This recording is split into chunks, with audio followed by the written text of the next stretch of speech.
Jeritan kemarahan ibu menggema di seluruh rumah. Dengan putus asa, putrinya pergi, meninggalkan sepucuk surat. Ia tak menyangka akan diterima oleh neneknya di negeri seberang. Di Indonesia, ia mencari kehidupan baru. Bagaimana perempuan ini menciptakan kisahnya sendiri tentang kesuksesan? Mari kita dengarkan ceritanya. Namaku Ania.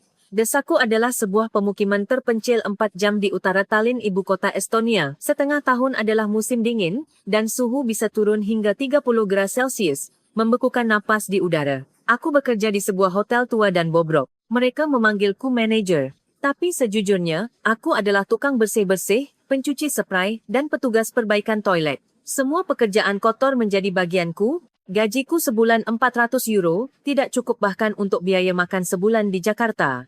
Uang ini bahkan harus dibagi untuk biaya pengobatan ibuku dan SPP adikku, sisanya hanya cukup untuk membeli roti hitam termurah. Tapi aku punya rahasia. Di sudut pusat komunitas, ada sebuah piano rusak.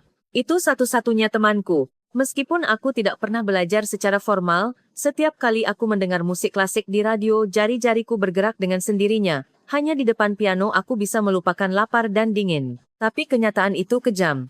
Ania, hentikan aktingmu itu, cepat belah kayu. Teriakan pemilik selalu memotong permainan pianoku. Musim dingin itu sangat parah. Laporan cuaca memperingatkan badai salju hebat yang belum pernah terjadi sebelumnya.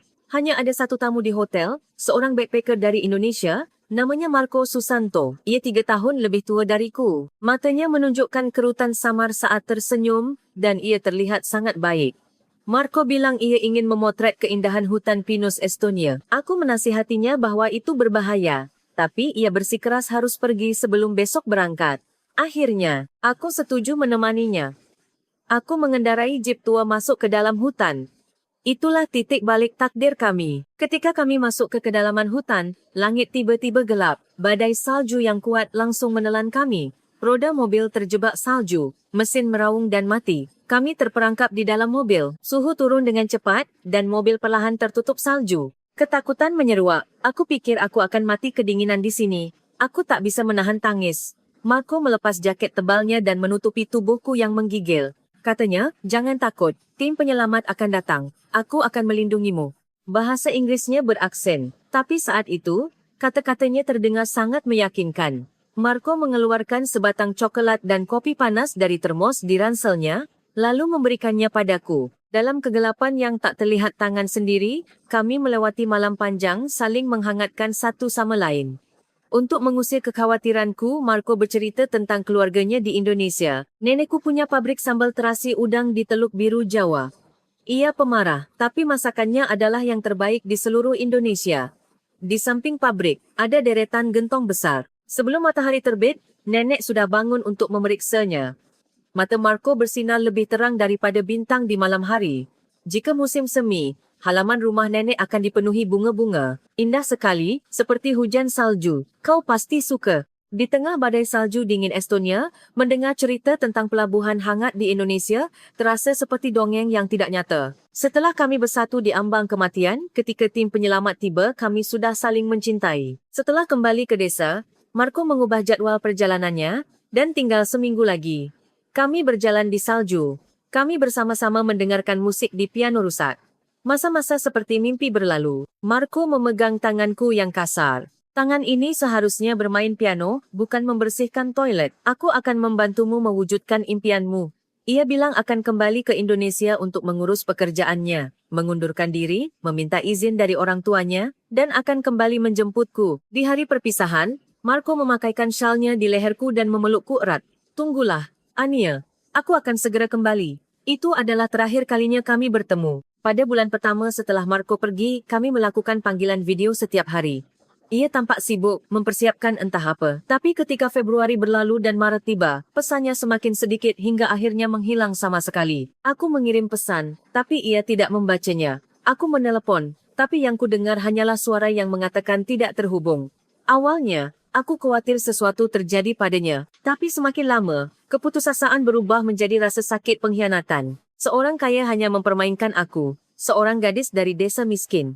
Aku menangis setiap malam hingga pagi. Lebih parah lagi, ada yang aneh dengan tubuhku. Roti hitam yang dulu sangat kusuka, kini baunya membuatku mual. Aku sangat lelah. Dengan jantung berdebar, aku membeli alat tes kehamilan di apotek desa. 2 garis merah terang muncul. Hamil. Aku kehilangan keseimbangan dan ragu. Di desa kami yang kental dengan nilai-nilai luhur, kehamilan tanpa suami, dan apalagi anak seorang asing, akan dianggap sebagai dosa. Ketika aku mengaku pada ibuku, ia mengambil sapu dan mulai memukuliku. Kau gila. Kita sudah miskin. Kau malah menambah mulut yang harus diberi makan. Pergi. Gugurkan kandunganmu atau tinggalkan rumah ini. Bagaimana aku harus menghadapi orang-orang di desa? Jeritan marah ibu menggema di rumah kecil itu. Aku mengerti perasaannya. Hidupnya penuh kesulitan, dan satu-satunya yang ia inginkan adalah agar putrinya hidup tenang. Tapi aku tidak bisa menggugurkan anak ini. Ini satu-satunya bukti cinta Marco. Aku mengemasi barang-barangku. Aku hanya punya 500 euro. Aku tidak tahu harus pergi kemana. Tiba-tiba aku teringat sebuah foto yang ditunjukkan Marco padaku, ratusan gentong di halaman rumah neneknya. Di sudut foto, ada kotak pengiriman dengan alamat. Aku memperbesar foto yang tersimpan di cloud. Meskipun buram, aku bisa membaca beberapa kata, Teluk Biru Jawa. Dengan harapan terakhir, aku mencari master sambal terasi udang Teluk Biru di internet. Sebuah berita muncul. Nenek Maria, Ratu Sambal Terasi Udang di Teluk Biru selama 50 tahun. Nenek di berita itu terlihat galak, tapi ada sedikit kemiripan dengan Marco. Aku menemukan alamatnya, tanganku gemetar, aku menulis surat. Aku menggunakan aplikasi terjemahan untuk mengubahnya menjadi bahasa Indonesia yang kaku. Halo, nama saya Ania dari Estonia. Saya hamil anak Marco, tapi saya tidak bisa menghubunginya. Tolong saya tidak punya tempat tujuan. Aku memasukkan foto kami berdua dan foto hasil USG ke dalam amplop. Setelah aku mengirim surat internasional itu, setiap hari terasa seperti neraka.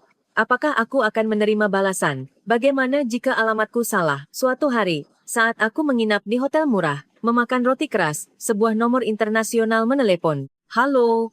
Dari ujung sana, terdengar suara wanita tua tapi kuat. Meskipun aku tidak mengerti bahasa Indonesia, nadanya terdengar terburu-buru dan marah. Setelah beberapa saat, seorang pemandu wisata lokal yang bisa berbahasa Indonesia mengambil telepon dan menerjemahkan. Kata-kata yang disampaikannya mengejutkanku. Cepatlah, aku sudah membelikan tiket pesawat. Aku tidak akan membiarkan darah dagingku kelaparan di negeri orang. Datanglah kemari sekarang juga. Air mataku menetes. Tidak ada pertanyaan apakah aku penipu. Tidak ada cemoohan. Hanya satu kata. Darah dagingku.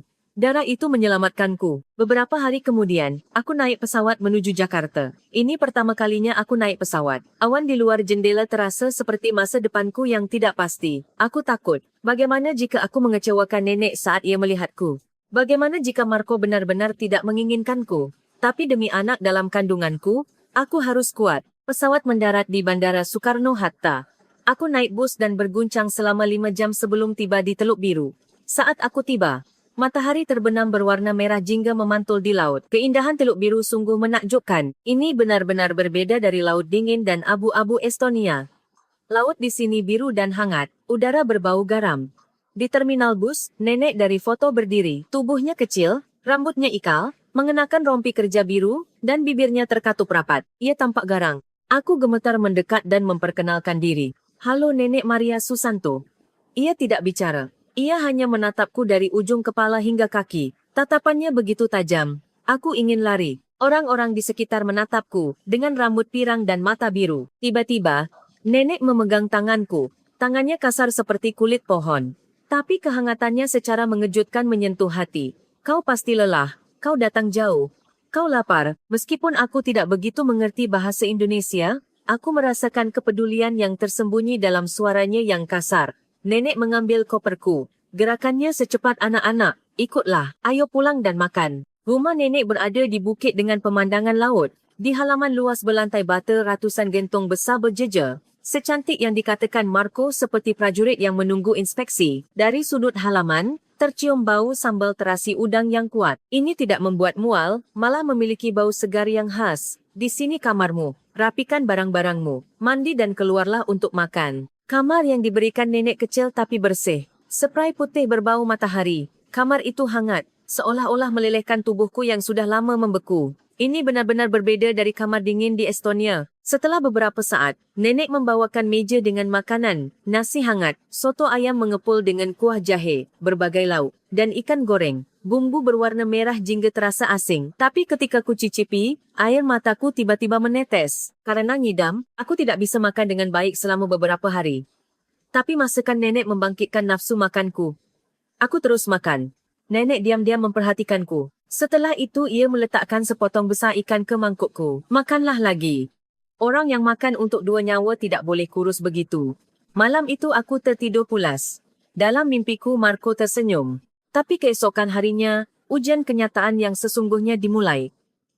Hidup di desa, di mana kau tidak mengerti bahasanya, tidaklah mudah. Nenek bangun setiap hari pukul 4 pagi untuk memeriksa gentong dan pergi ke pabrik sambal terasi. Aku ingin membantu tapi nenek menolakku. Tubuh orang hamil tidak boleh lelah. Masuklah dan istirahat. Jangan bergerak. Dengan teriakannya itu aku terpaksa tetap di kamar. Yang lebih sulit adalah tatapan orang-orang di desa. Berita menyebar dengan cepat di pedesaan.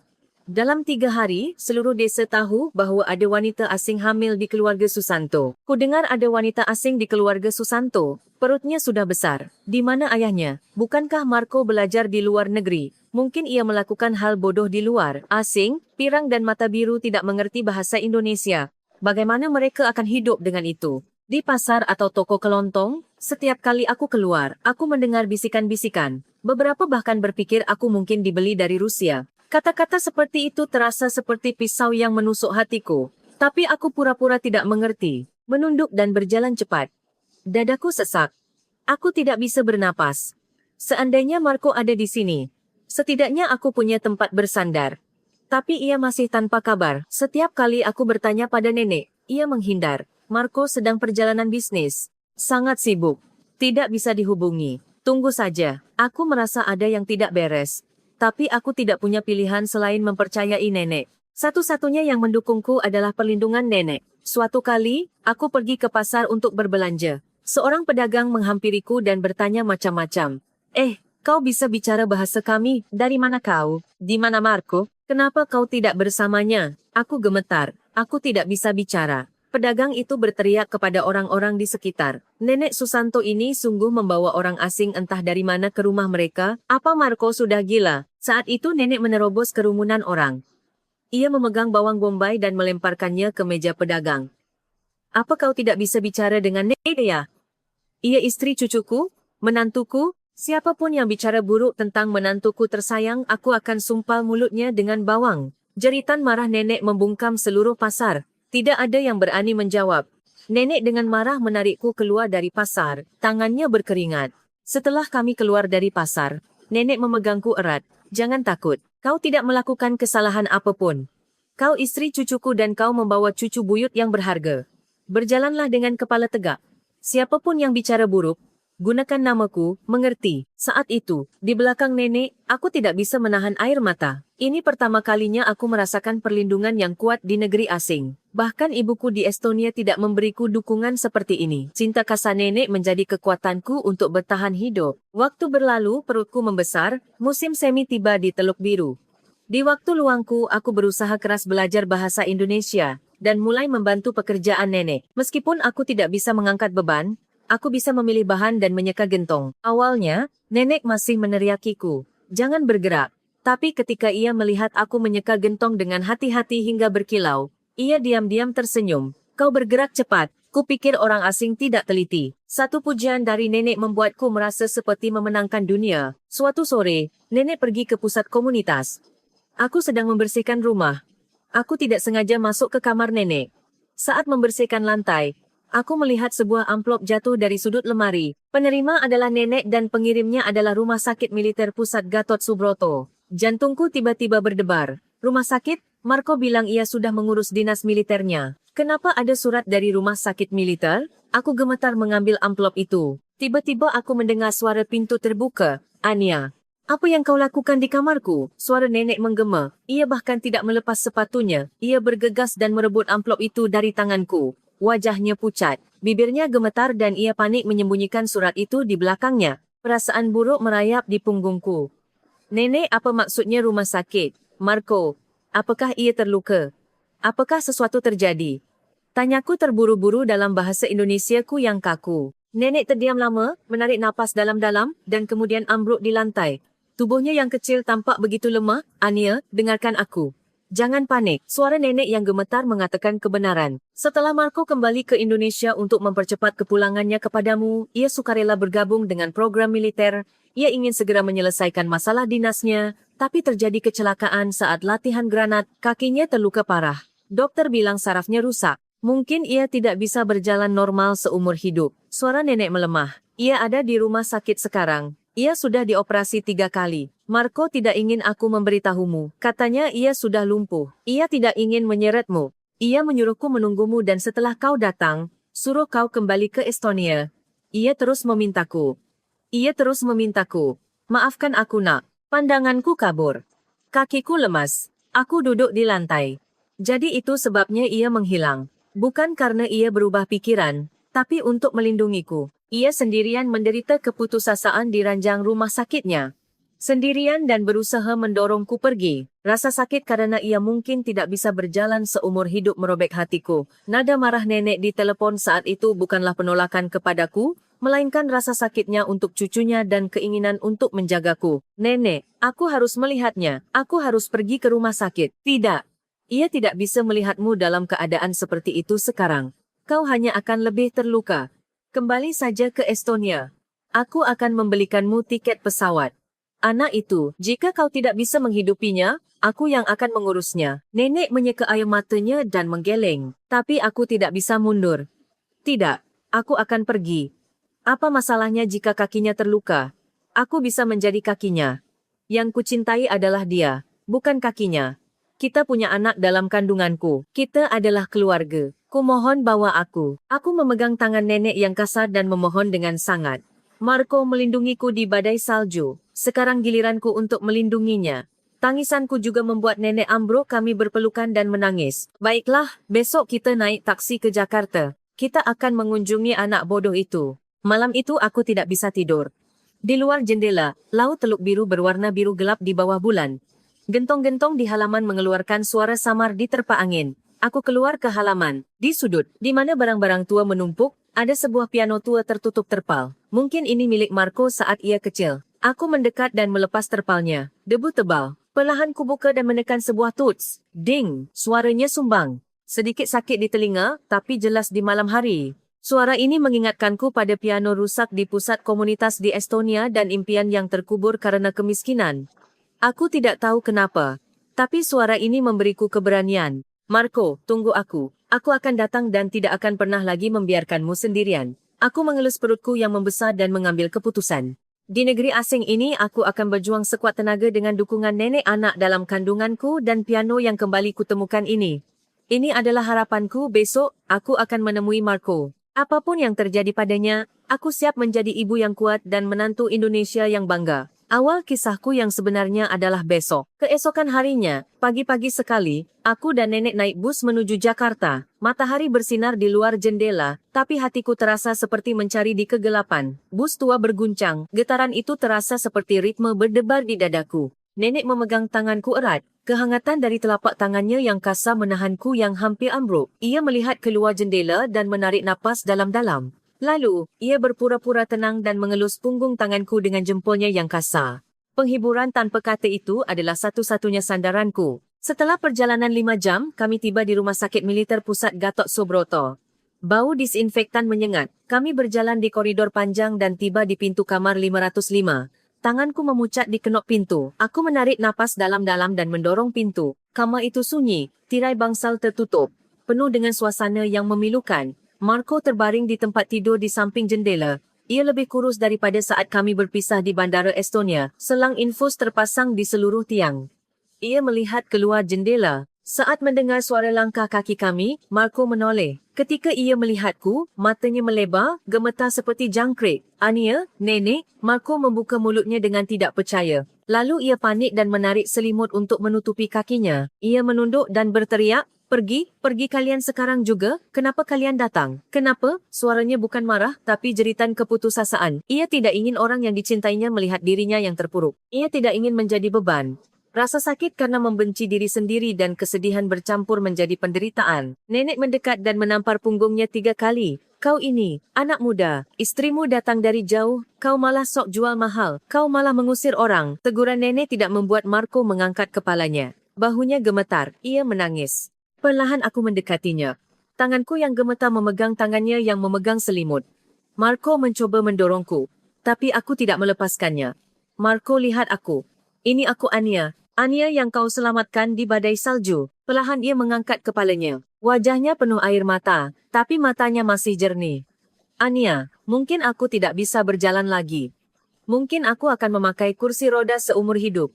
Aku tidak ingin menyeretmu. Kau masih muda. Carilah pria yang baik. Aku menutupi mulutnya dengan telapak tanganku. Getaran bibirnya terasa. Jangan bicara. Bukan kakimu yang kucintai. Yang kucintai adalah hatimu yang melindungiku di badai salju jiwa hangat itu. Aku menarik tangannya dan meletakkannya di perutku yang membuncit. Tangan Marco menegang. Kau merasakannya. Ini anak kita. Bagaimana jika kau menyerah pada anak ini? Kita adalah keluarga bertiga. Saat itu Marco memeluk pinggangku dan terisak. Tangisnya merobek hati, menggema di seluruh ruangan. Aku juga menangis.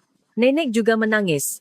Udara di ruangan itu basah oleh air mata, tapi itu bukan lagi keputusasaan, melainkan awal dari harapan. Sejak saat itu Marco berubah. Matanya yang menyerah pada hidup kini kembali menyala. Latihan rehabilitasi yang berat dimulai. Ia berkeringat setiap hari berpegangan pada paralel bas dan berusaha keras untuk berdiri. Aku bersamanya setiap hari.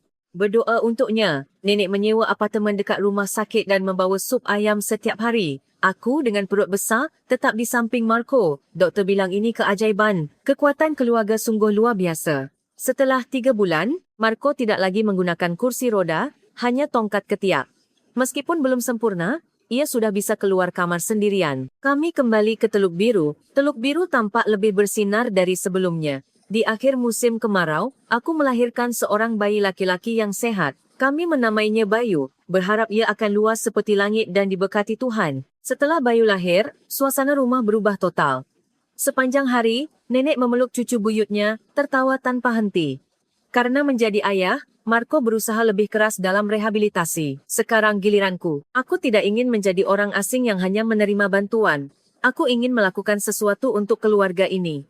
Di waktu luangku merawat bayi, aku belajar bahasa Indonesia. Aku begadang, menghafal kata-kata, dan menonton TV untuk belajar intonasi. Setelah setahun, aku tidak punya masalah dalam percakapan sehari-hari. Lalu aku menarik piano tua yang menumpuk di sudut gudang. Aku memanggil seorang penala untuk memperbaikinya.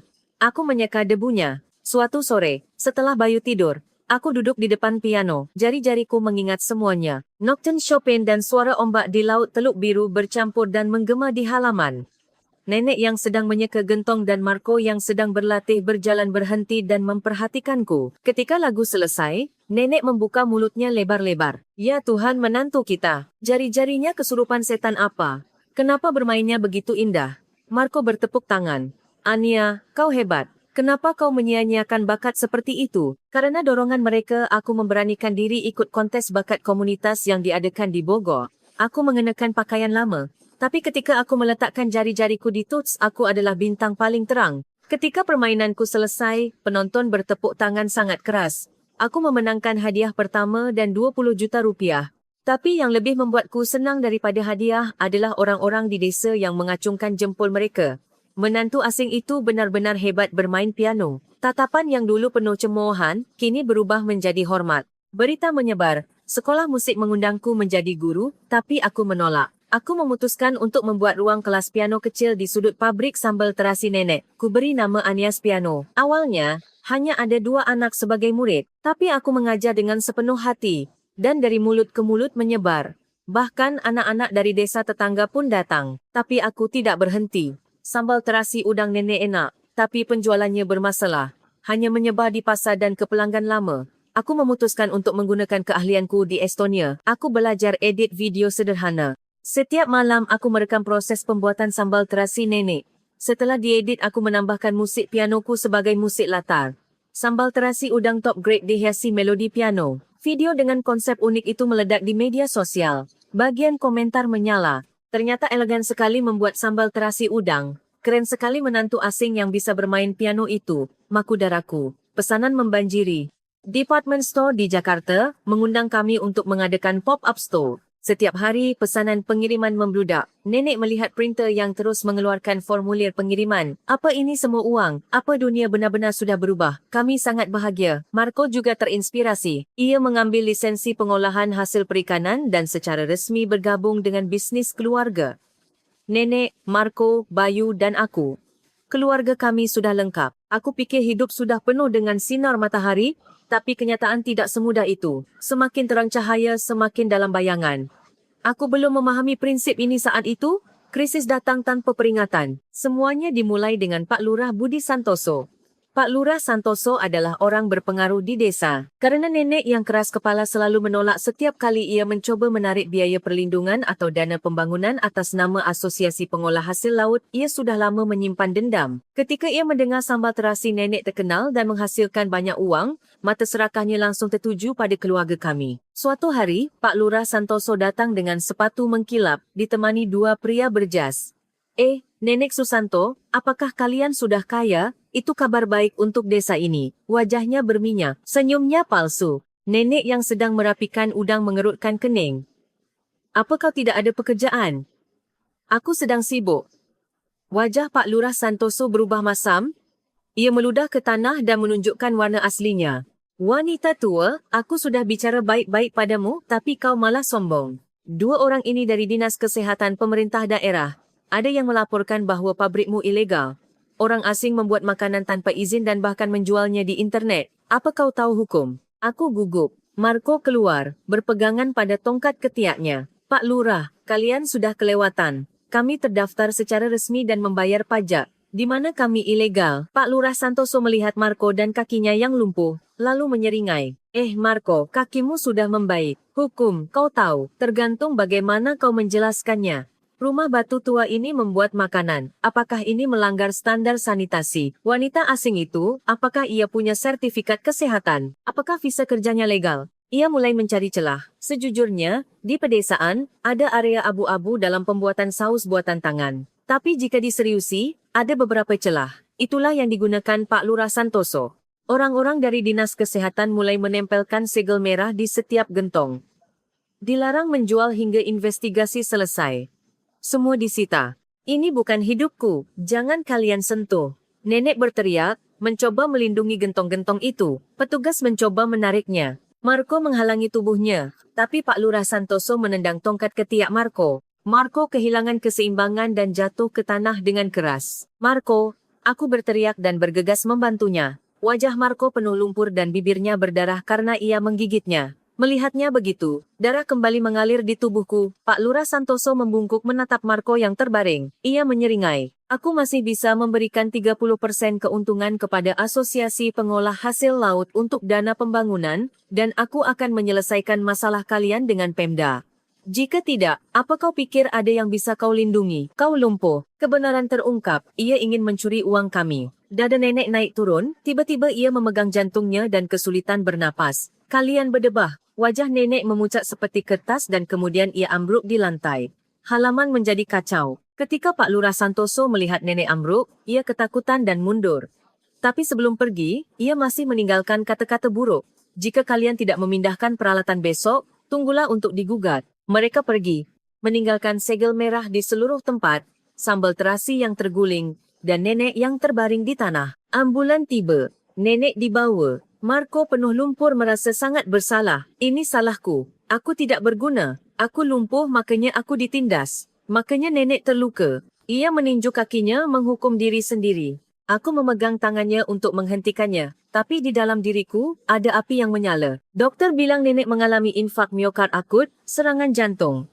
Meskipun nyawanya terselamatkan, ia membutuhkan istirahat total.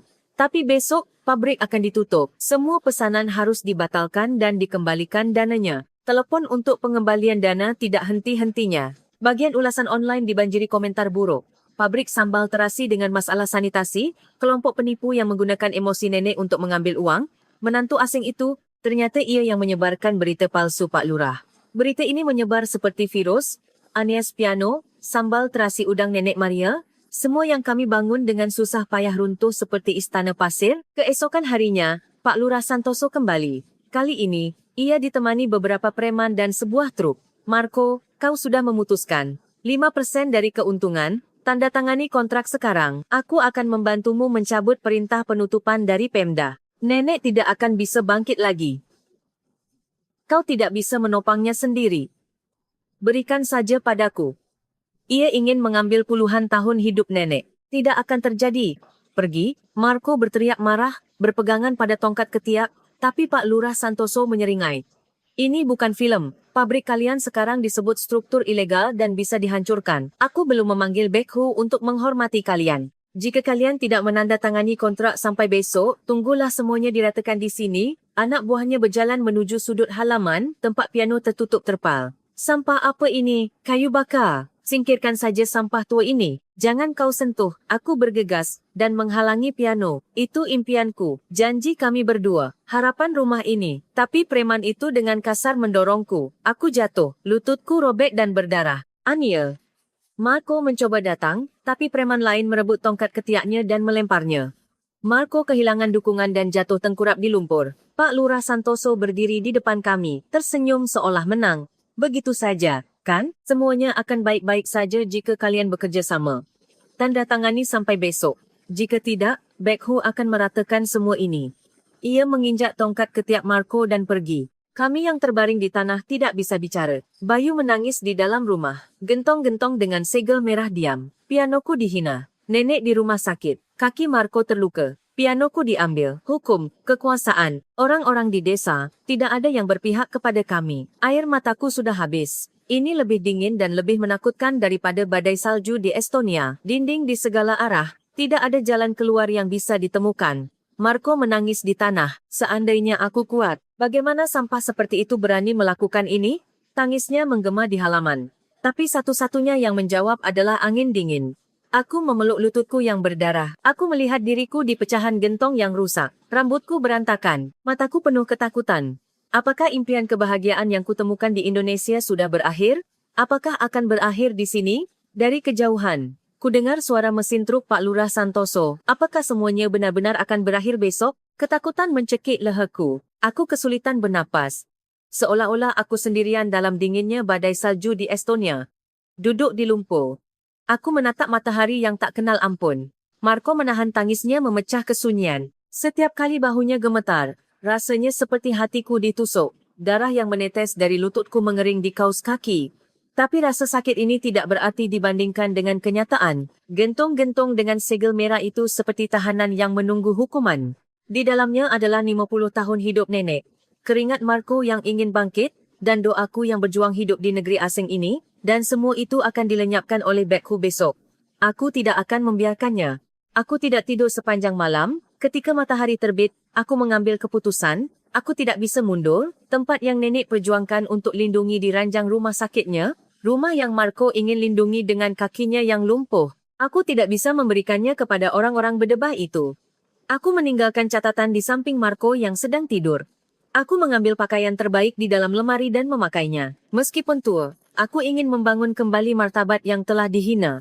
Tujuanku adalah Pasar Unggulan Bogor. Hari ini adalah festival produk unggulan daerah di Bogor dan ini juga hari terakhir yang diberikan Pak Lurah Santoso. Pasti Pak Lurah Santoso akan menggunakan kesempatan ini, di mana orang-orang desa dan pejabat Pemda berkumpul, untuk mengungkap ilegalitas pabrik kami dan membenarkan pengambilalihannya. Bukan hanya pabrik yang ia inginkan, tapi reputasi kami. Aku memutuskan untuk masuk ke sarang harimau itu. Pagi-pagi sekali, pasar sudah ramai. Bau ikan segar dan minyak goreng bercampur. Teriakan pedagang terdengar. Tapi bagiku, semua suara ini seolah menetawaiku. Di tengah lokasi, ada panggung luar ruangan. Pak Lurah Santoso mengenakan jas memegang mikrofon. Wajahnya berminyak dan penuh kebanggaan. Saudara-saudari sekalian, produk unggulan Teluk Biru membutuhkan reformasi. Fasilitas tua dengan sanitasi yang buruk dan pembuatan makanan oleh orang asing yang tidak mengerti bahasa. Apakah ini yang mewakili produk unggulan Teluk Biru? Ini adalah lelucon internasional. Suaranya melalui pengeras suara menggema. Ada bisikan di antara orang-orang. Ya, katanya di berita. Katanya yang dibuat orang asing itu kotor. Nenek Susanto sudah tertipu. Salah memilih menantu. Reputasinya hancur. Setiap kata terasa seperti peluru yang menghantam dadaku. Aku menggigit bibirku. Aku merangsek kerumunan dan berjalan maju. Semua orang menatapku. Orang asing di pedesaan, dengan rambut pirang dan mata biru. Mata mereka penuh cemoohan dan keraguan. Mereka menatapku seolah aku kotor. Tunggu, itu tidak benar semua. Suaraku gemetar, tapi aku mencoba berteriak keras dan jelas. Pidato Pak Lurah Santoso terhenti. Ratusan mata menatapku. Ketika ia melihatku, Pak Lurah Santoso mengerutkan kening, menunjukkan senyum palsu. Bukankah ini Nona? Ini acara Pemda. Bagaimana berani imigran gelap membawa kekacauan? Imigran gelap? Kata itu membuat orang-orang gaduh. Aku mengepalkan tanganku. Kuku menancap di telapak tanganku. Rasa sakit itu membuatku kuat. Aku bukan imigran gelap. Aku orang Indonesia, isteri Marcos Susanto, menantu Nenek Maria. Sambal terasi kami tidak kotor. Ini tradisi nenek selama 50 tahun. Setiap hari aku menyeka gentong dengan sepenuh hati. Aku membuatnya dengan hati-hati. Apa kau punya bukti? Siapa yang akan percaya pada hasil karyamu? Tradisi apa? Bermain piano itu hanya trik kan? Tidak ada tradisi. Pak Lurah Santoso berteriak. Anak buahnya tertawa. Tawa itu seperti ombak besar yang datang. Rasa malu membuat wajahku panas. Air mata menggenang di mataku. Tapi aku tidak bisa mundur. Saat itu sebuah sedan mewah hitam masuk dari belakang lokasi. Seorang pria parubaya keluar. Tatapannya tajam. Ia mengenakan jas abu-abu tailor dan memiliki tatapan tajam. Jelas ia bukan orang pedesaan. Kedatangannya membungkam pasar. Tunggu, Pak Lurah Santoso dengan terburu-buru turun dari panggung dan membungkuk kepada pria itu. Manajer Jang, Anda datang juga. Produk yang saya bilang sudah siap. Pria parubaya itu tidak mengindahkan tangan Pak Lurah Santoso. Ia melihat sekeliling. Tatapannya berhenti padaku. Ia mengambil tablet dari sakunya dan melihatnya. Lalu ia menoleh ke Pak Lurah Santoso. Pak Lurah, apakah ini yang kucari? Yang ia tunjukkan di layar adalah video yang kubuat. Sambal terasi udang dengan melodi piano. Wajah Pak Lurah Santoso tiba-tiba berubah. Itu palsu. Penipu. Wanita itu membuatnya untuk menipu. Pria itu memotongnya. Ia berjalan ke arahku. Suara sepatunya di tanah bercampur dengan detak jantungku. Ia berhenti di depanku. Ia menatapku, seolah menilai. Tatapannya dingin dan tajam. Aku hampir tidak bisa bernapas. Apakah Anda Ania? Ya. Saya manajer Jang dari Departemen Distribusi H Group. Kami ingin menempatkan sambal terasi Anda di lini produk premium department store, jadi kami melakukan investigasi. Tapi Pak Lurah bilang pabrik Anda melanggar standar sanitasi. Video itu palsu. Produknya harus dihancurkan. H Group adalah perusahaan distribusi terbesar di Indonesia. Pak Lurah Santoso ingin merebut bisnis kami dan menggunakan produk berkualitas rendahnya untuk menyamar sebagai milik kami dan menjualnya ke perusahaan besar. Kemarahan menyala di seluruh tubuhku. Aku gemetar. Itu bohong. Pak Lurah Santoso membuat cerita untuk merebut pabrik kami. Sambal terasi kami nyata. Pianoku nyata. Kehebatan nenek nyata. Aku berteriak dengan putus asa. Pak Lurah Santoso dengan marah menyela. Wanita ini gila. Manajer Jang, jangan dengarkan dia. Ia bahkan tidak bisa bermain piano. Hanya pura-pura. Tidak ada piano di pedesaan. Manajer Jang tersenyum ragu. Ia melihat ke sudut panggung, sebuah piano tegak tua yang dibawa dari pusat komunitas. Tutsnya kuning. Suaranya sumbang. Jika benar, buktikan sekarang. Mainkan di sini, penampilan di video Anda. Perasaan itu tidak palsu. Nilai merek itu bukan trik. Buktikan di depan orang-orang ini, di depanku. Jika tidak bisa, aku akan pergi dan aku akan percaya pada Pak Lurah. Ini adalah kesempatan, tapi juga ujian yang kejam. Ratusan mata mencemooh. Lantai pasar kotor. Piano sumbang. Dalam kondisi terburuk, aku harus memainkan penampilan yang menggetarkan jiwa. Pak Lurah Santoso menyeringai. Apa yang akan kau mainkan? Chopsticks? Jangan mempermalukan diri sendiri, turunlah. Suara-suara mengejek meledak dari orang-orang, kakiku gemetar. Aku ingin lari. Tapi saat itu, di belakang orang-orang Marco datang. Berpegangan pada tongkat ketiaknya dan berteriak, kau bisa, Ania. Buktikan pada mereka. Tatapannya yang tulus kembali menyalakan hatiku yang hampir mati. Aku menarik napas dalam-dalam. Aku menghirup debu dan bau laut pasar ke dalam paru-paruku. Saat menghembuskan napas, aku juga mendorong ketakutanku. Perlahan aku naik ke panggung. Piano tua itu mengeluarkan suara berderit. Aku meletakkan tanganku di tut. Pegangan plastik yang dingin, sensasi debu yang kasar di tut. Aku memejamkan mata, suara riuh pasar perlahan menjauh. Dalam pikiranku muncul hutan Estonia yang sunyi, malam badai salju, suara ombak Teluk Biru, dan lagu daerah Indonesia tua nenek saat ia menyeka gentong. Itulah sumber musikku. Nada pertama ditekan. Ding! Suara sumbang itu kasar dan tumpul. Melalui pengeras suara, keributan orang-orang di pasar terdengar. Apa itu? Berisik, hina, insult terdengar tapi aku tidak berhenti. Nocturne Chopin. Tapi bukan nocturne biasa. Aku mencampur melodi Indonesia tanah airku dengan gaya Chopin. Ini adalah variasiku sendiri. Tangan kiriku memainkan arpegio rendah dan berat yang menggambarkan ombak Teluk Biru, suara dalam yang menghantam dasar laut. Getaran senar piano masuk ke dada orang-orang. Tangan kananku memainkan melodi tanah airku yang sedih tapi penuh semangat. Dengan setiap nada, aku menempatkan kesedihanku sebagai orang asing, rasa terima kasihku kepada ibu mertuaku, cintaku kepada suamiku, dan kebencianku kepada dunia yang menginjak-injak kami. Jari-jariku terbang, mengeluarkan suara intens yang seperti ratapan dan jeritan kemenangan. Nada di register tinggi berkilauan seperti biola yang meloncat. Akord kuat di register rendah seperti ombak yang datang dalam badai. Keringat menetes di dahiku. Berkilau. Tapi aku tidak punya waktu untuk menyeka. Jiwaku keluar dari jari-jariku. Suara riuh tiba-tiba menghilang. Suara pisau memotong berhenti. Tawa-menawa berhenti. Ejekan Pak Lurah Santoso juga berhenti. Hanya permainanku yang merajai udara. Orang-orang ternganga, menatapku seolah terhipnotis. Cemoohan di mata mereka digantikan oleh rasa hormat dan terkejut. Pertunjukan mencapai klimaks. Melodi yang garang perlahan mereda dan kembali ke melodi tanah airku yang sedih dan tenang.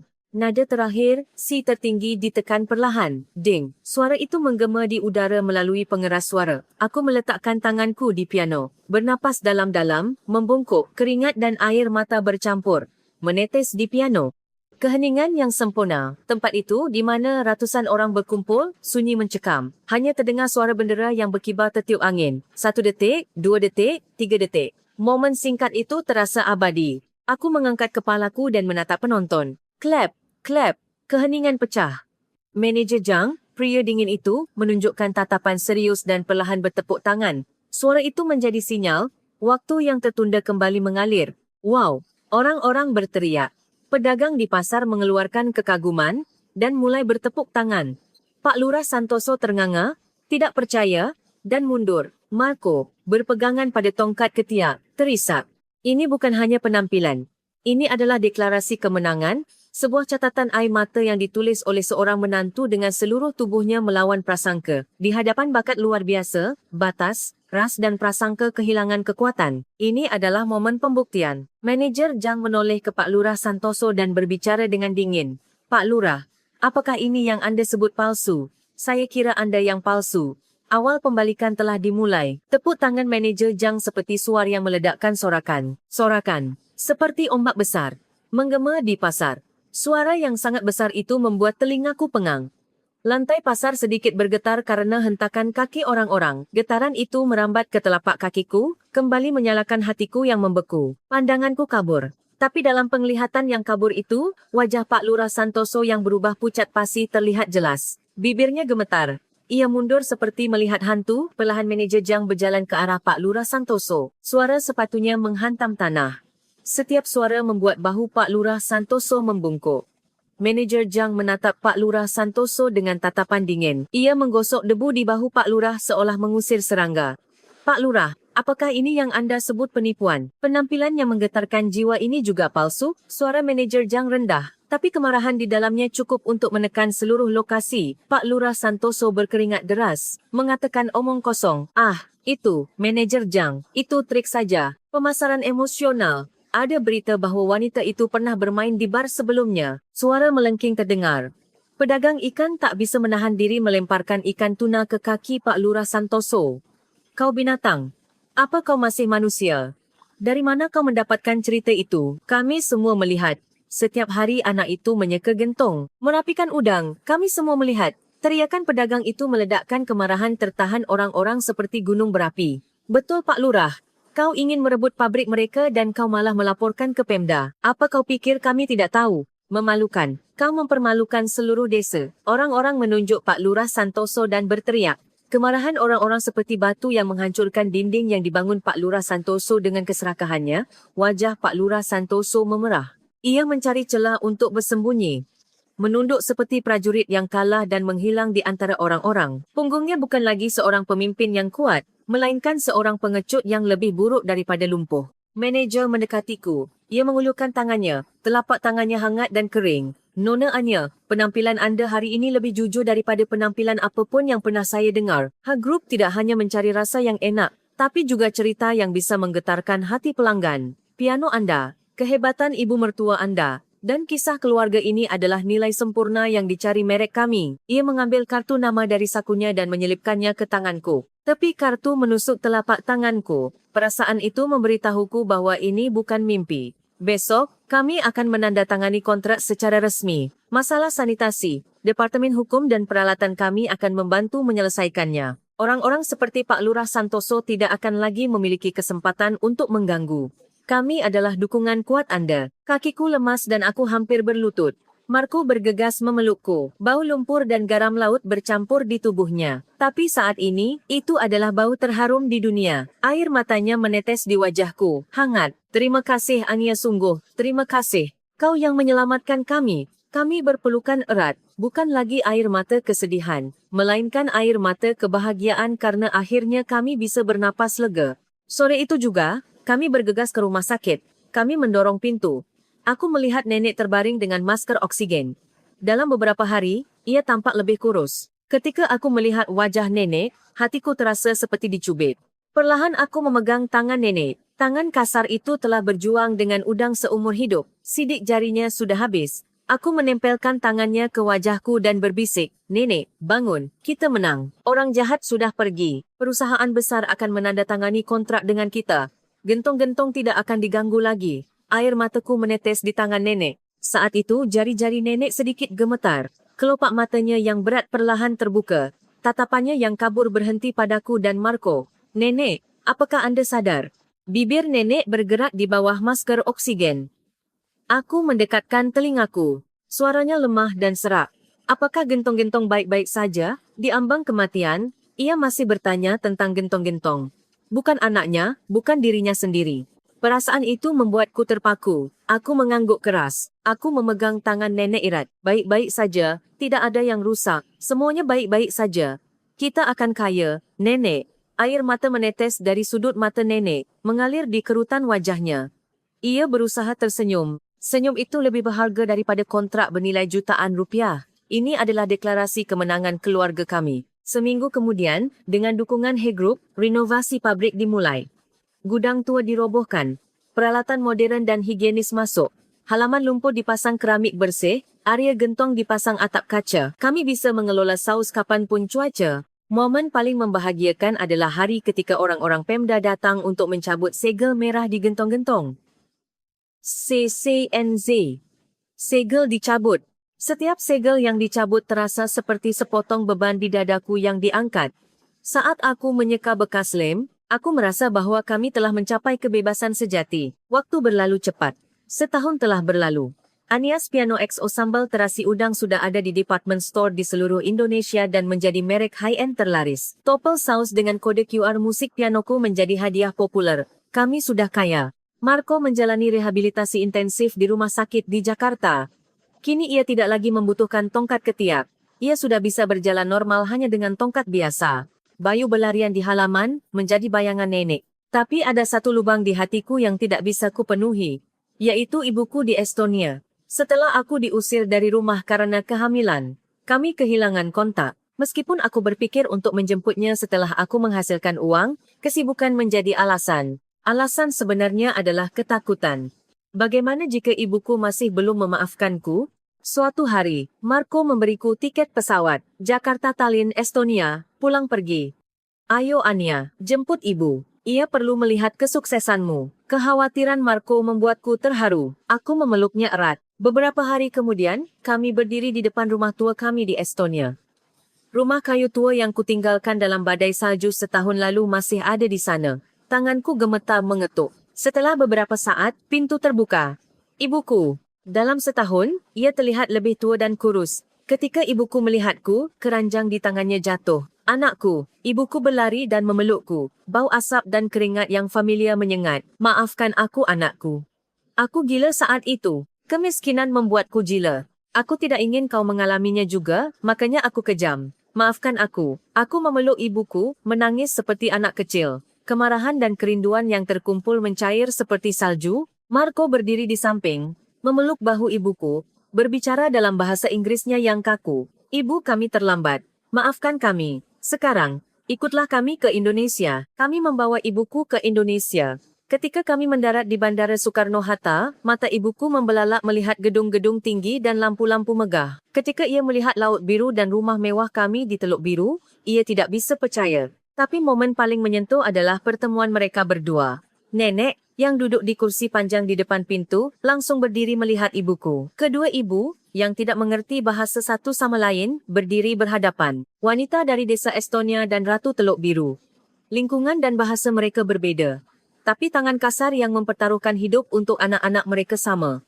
Nenek adalah yang pertama memegang tangan ibuku. Mari, kau pasti lelah. Kau datang jauh. Terima kasih sudah melahirkan dan membesarkan menantu sebaik ini. Hutang budi ini tidak akan kulupakan seumur hidup. Meskipun ibuku tidak mengerti bahasa Indonesia, ia membaca tatapan Nena. Ia juga menangis. Ia memegang tangan nenek erat.